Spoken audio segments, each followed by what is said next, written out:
আমার প্রিয় ভাই ও বোনেরা, আমি যা বলি আমি তাই করি। এটা ভালো হইলে ভালো, মন্দ হইলে আমার কিছু করার নাই। আপনারা যদি আমার পাশে থাকেন, ইনশাআল্লাহ মার্কা যাই হোক, নির্বাচন করব আমি সরাইল এবং আশুগঞ্জ থেকে।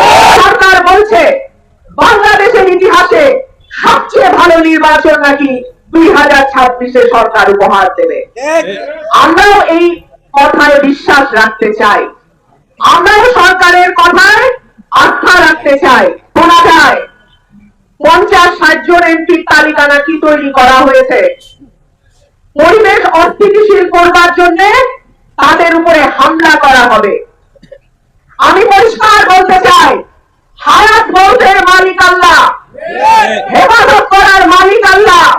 বাংলাদেশে আইন শৃঙ্খলা পরিস্থিতি, বিশেষ করে ঢাকা শহরে আইন শৃঙ্খলা পরিস্থিতির যে অবনতি হয়েছে, সেই দায় এই সরকারকে নিতে হবে।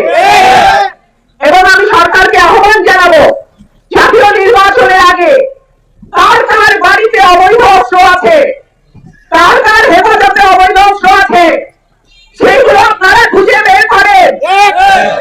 আপনাদের পুলিশ আছে, প্রশাসন আছে, আইন শৃঙ্খলা রক্ষাকারী বাহিনী আছে।